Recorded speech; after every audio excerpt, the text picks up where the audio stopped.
Welcome to the Power of Owning Your Career podcast. I'm your host, Simone Morris, and I have a passion for empowering others to take responsibility for their careers. Yes, I've written several books on owning your career and am loving hosting this podcast. This podcast is for you if you're willing to make a shift to the driver's seat in your career. We feature leaders who inspire, empower, and motivate you for consistent career action for results. Please continue to join us every Sunday when a new episode is released. Let's get into this week's show.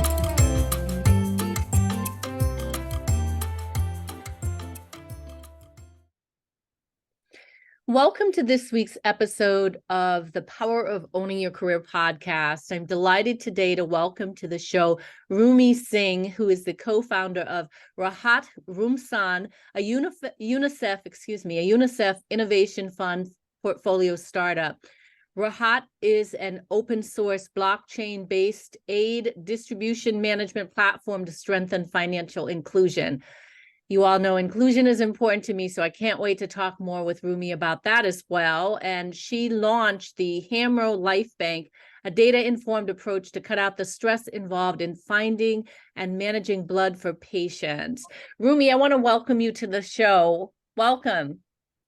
Thank you, Simone. It's a pleasure and honor to be part of this podcast. Thank you. Awesome. Well, your background is very impressive. And, I didn't get through the whole bio, but tell us a little bit about who you are and what you're currently doing. So I've been very passionate about the blend of technology and communication to create impact. And I'm always trying my best to embrace this world of creativity, technology, and impact. So currently, as you mentioned, I run a blockchain startup in Nepal. And now, as you said, we're part of the UNICEF Innovation Fund's portfolio. So our solution, Rahat, works with marginalized communities and helps them get access to aid. So really looking and working with the underbanked and the unbanked population. So supporting the development sector to strengthen their efforts towards financial inclusion. So really helping them be more inclusive in their efforts. And I also launched a non-for-profit, and that is focused on addressing the challenges of managing blood and blood donors for patients in Nepal. And in Nepal, the patients' families have the burden of arranging blood for surgeries, and if the blood banks are dry, they have to find blood donors on their own. So it's kind of a very dicey situation, and in emergency situations, it gets very, very difficult. So my team, we also run a hotline to support with the blood search, and we work with the blood banks to see how we can support that. So that's kind of what I'm doing currently. But before I started my entrepreneurial journey in Nepal, I was in the US for 13 years. And I have an engineering and a journalism background.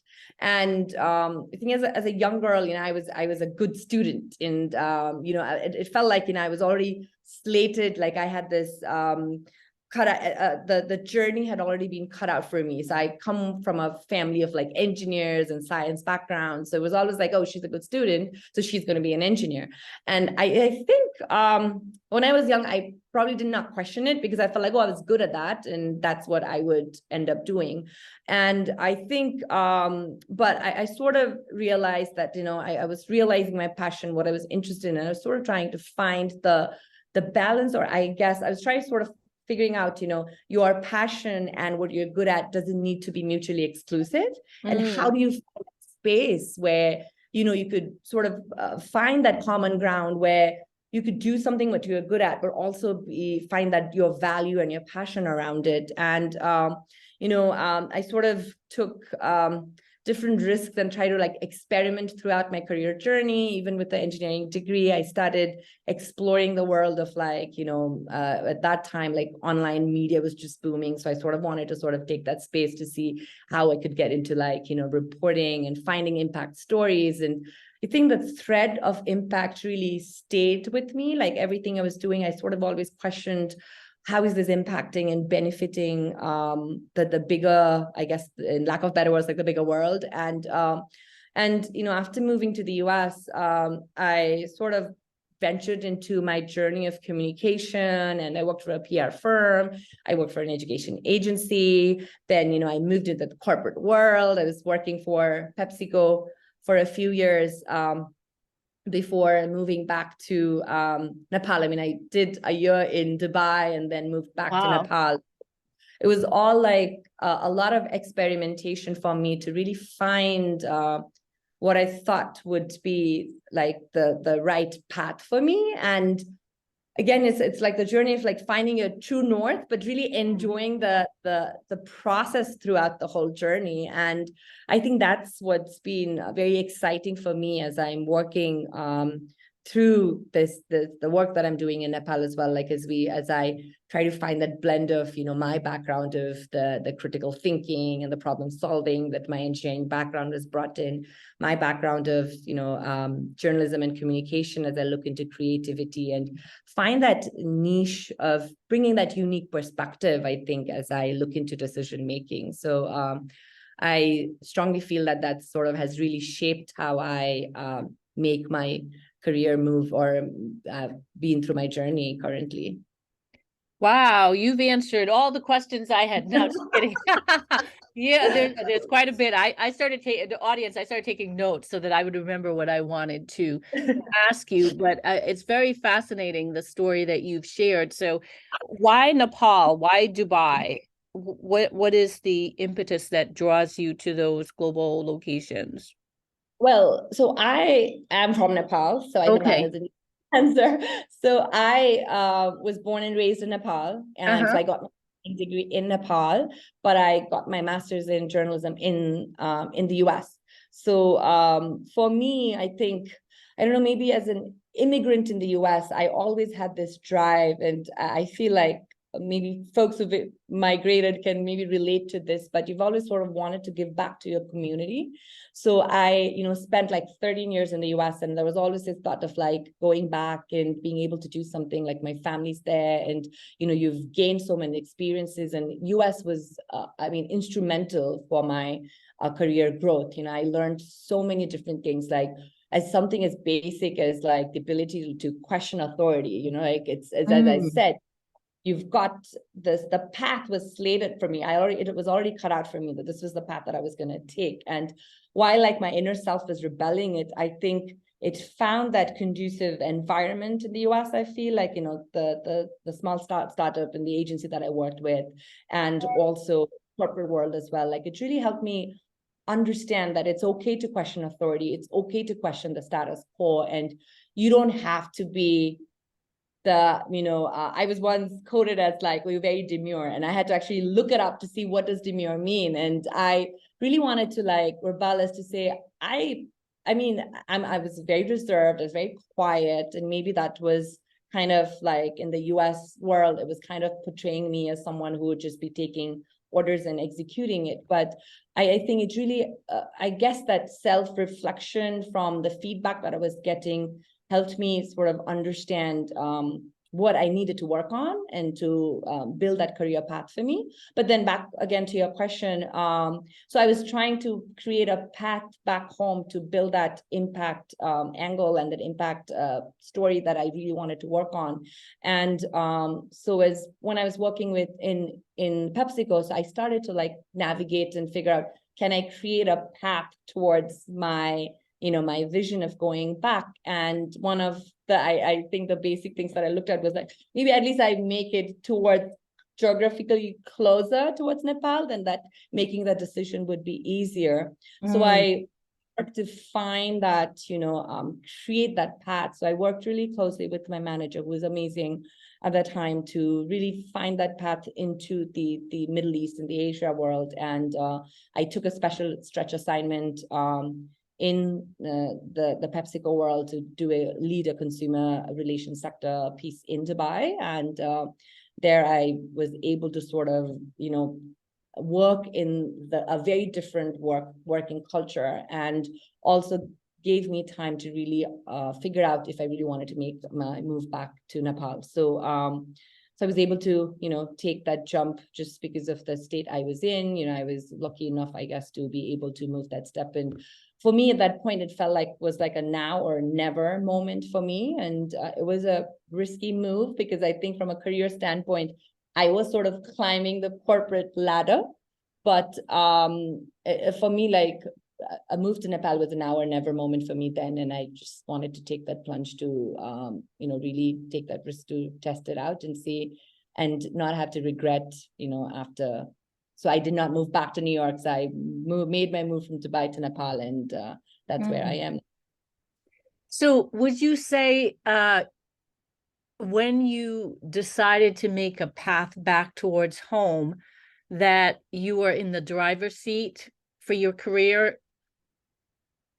I was definitely, because that was my decision and I was taking the risk. And I guess understanding also my limitations and also being very self-aware of the decision I was making. And, while staying in the corporate world was very tempting, very lucrative, it was, a very good salary and benefits and all of that. For me, I felt, I really wanted to make that it was my decision. It wasn't something that someone had cut it out for me and it was like slated out for me. So definitely yes. And I think the other piece that also helped me was, I think initially when I was jumping from like, okay, engineering, journalism, communication, corporate communication, it was always like this question of like, what was my path? I was kind of, in the very beginning, I was, I would even say, like, use the word like embarrassed to even share that, okay, I'm an engineer, but I'm working on communications. And I felt like that was something that made me feel a little inferior about the different paths that I'd taken. But what I realized was I guess the difference, that the way I was different was actually more of an asset. And I had a very different perspective, and I was able to tackle things different and bring in different ideas from a very different angle because of the background that I had. And I feel like when I decided to move back to Nepal, that sort of I owned my career and also owned the fact that I knew what my strength was. And I obviously knew what my limitations was and what kind of path that I had to sort of work on. But yes, I think it sort of made me feel that I was going to be responsible for whatever it may come. So that, good feeling. So based on your experience in corporate across different functions, globally, what would you say your formula for successfully owning your career is? What are the key ingredients necessary to take ownership of your career? For me, just because of my journey, I feel like mindfulness is a very key attribute or a trait that you really need to develop to make sure that you can navigate your career in the path that you want, and mindfulness it's not just about like being able to like meditate and like, spend hours meditating, but it's about being present in what you do. Like, it's about being present in the decisions that you make. It's about having the deeper understanding of what your strengths are, what your limitations are, understanding of your emotions. And it would really help you align with your value and your passions and your aspirations in your career. And it also starts with being, being a very active listener. I feel like from what I had, the position I was in with my corporate world and also in this entrepreneurial journey, like the one key ingredient for me has to be a very active listener. I really need to understand what's there in the ideas that are coming in. And in Nepal, like, given the background that I had, like, I try to also put in a lot of effort towards getting the voices out and getting the perspectives out and getting the ideas out. And like it's not just about the diversity of skills and people, but also the ability to really bring that diversity and of ideas into like sort of like a culmination, like a melting pot of like of before you come of and like sort of like being able to understand all of these and giving that platform. So I think being really mindful is very important, and being very self-aware of who you are and what you would want, I think is very, very important to be able to own your career. Awesome. I haven't heard many people talk about the mindfulness element of that. So that's amazing. What resources helped you to really hone those skills and I mean, you talked a lot about active listening. How do you build that skill? Because it seems like it's simple, but you really need to be present, like you're talking about, and to be thoughtful about listening intently. So what are some tools that have helped you in your career? For me, I think I really go back to the basics of journaling. And for me, what has really helped, like, I keep a Google Doc that I've been working for the past number of years, and I go back to it to sort of self-reflect to see what is my passion, what is my values, what am I good at, what is my weakness, what do I need to work on, and I try to find that, again, that the blend of, like, it doesn't need to be mutually exclusive. Like, what is that common space? And I've done that. I've done that a number of times, and I go back to that document again, and also to see the self-growth, right? So what is my thought process like a year ago versus now? And maybe I don't do that every week or every month. It could even be like something that I look at it like in a year to see, like, oh, what have I, like, has my passion or my interest changed? Because working in the technology space as well, like, there's this big importance of really being up to date, and there's so many, like, skills that you want to develop could be completely different, like, in the next year, to say, like, okay, these are maybe the skills that now I want to work on. So I really go back to that document, and that's really helped me really build that self-reflection process. And when I say active listening, it's also active listening to your own self, right? Like, what do you want? And sometimes I feel like everything is so fast paced that we forget to, like, sit down and reflect, and even beyond, like, your career, for sure. And even when it goes to, like, strategy building, and as I'm building my business, and self-reflection, or that reflection within your team and your vision, is so important. And I think that's been very key to me. And I think it's just a simple tool or a resource that I use, but that's been instrumental for me as I work through, and understand my limitations and reflect on what I need to work on. I love that.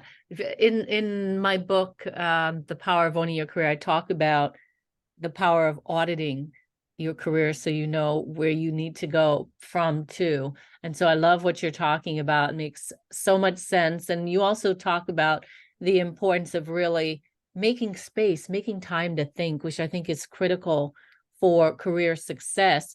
If you were to write a book, what do you think the title would be if you reflect back on your career body of work? What do you think the title would be?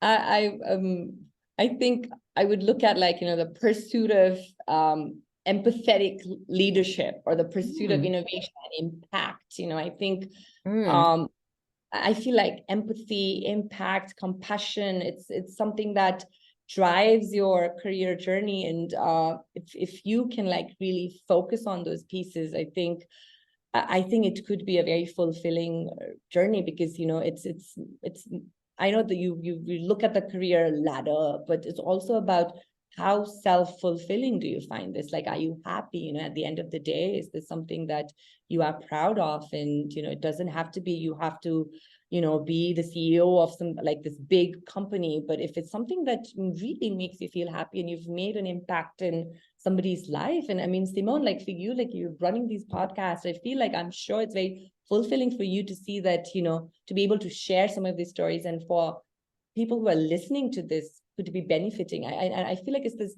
fulfilling process that's very important in any career journey. So I think that would be the closest to what I think would be the name of my book.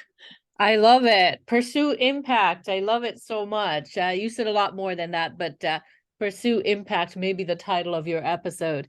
I want to thank you, Rumee, for being on the show. It's short and sweet, and you've shared so many career nuggets with our audience. So thank you so much. Would you tell our audience how to stay connected with you if they'd like to do so? I think LinkedIn is definitely the best. I am on LinkedIn. You could, reach out to me, send a message, connect with me, and I'm happy to share more, or just would love to stay connected. So LinkedIn definitely is the platform that I would use. Awesome. Well, we'll be sure to put your LinkedIn information in the show notes. And again, I want to thank you for being a guest on the Power of Owning Your Career podcast. Thank you, Simone. Really appreciate it. And again, thank you for the opportunity. Absolutely. Absolutely. I sincerely hope that you enjoyed this week's empowering career story on the podcast. If you did, I'm going to ask you to do me a favor. Wherever you listen to the podcast, be sure that you are subscribing and that you rate and review the podcast. It's so important as we continue to spread the word of career empowerment. In addition, you can head over to the LinkedIn platform and join the Power of Owning Your Career discussion group. There you can have access to the guests who have been on the podcast, as well as others listening to the podcast, as well as myself, where we can continue the conversation. I hope to see you on that platform. You can also email me at pooyc@simonemorris.com if you have a suggestion for guest or a message that you want me to hear personally. Thanks so much, and make it an inspiring, empowering week in your career.